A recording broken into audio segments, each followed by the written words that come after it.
一家人，石中英。我又處身在他們的家了，牆上新裱的花紙，門上鮮紅的揮春，正告訴人們今晚是大年夜。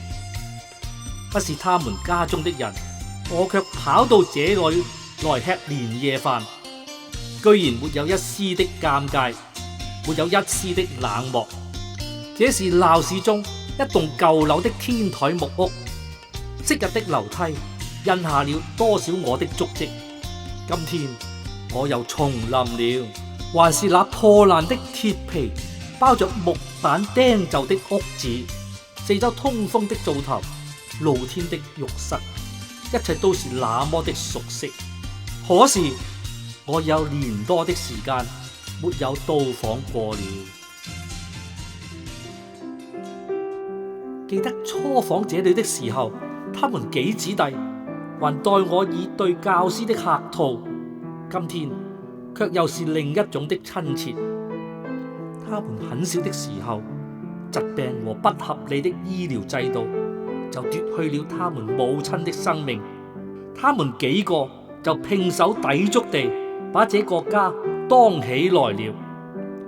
大的出外當童工，小的就在家中洗衣煮飯，他們就在這小木屋內居住。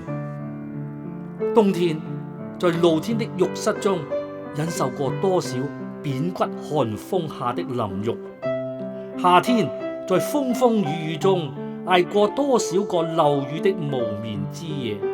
然而他們就像飽受風霜的樹苗般成長了。也曾記得我在這小屋內問過他們：你們為什麼要住這樣的房屋，過這樣的生活？是你們懶嗎？是天生的厄運嗎？今天他們都明白了自己的遭遇，自己的使命，我們他們就有着更多共同的語言了。開飯啦！當姐姐的、朗聲的囑咐弟妹去搬弄飯菜，一來半失業的威脅在他樂觀而堅定的面上不着絲毫的痕跡。讓我們來吧！小的兩個搶過我拿的菜盤子，拉我坐下來。熱騰騰的飯菜擺滿了一桌，我們有就熱騰騰的吃着、笑着、閒話着家常，也談着港聞國事、學習和工作，融融洽洽的，直像我是他們家中的一員。誰說我們不是一家人呢？不同的姓氏能隔得開我們麼？沒有朝夕的相對能冷得了我們麼？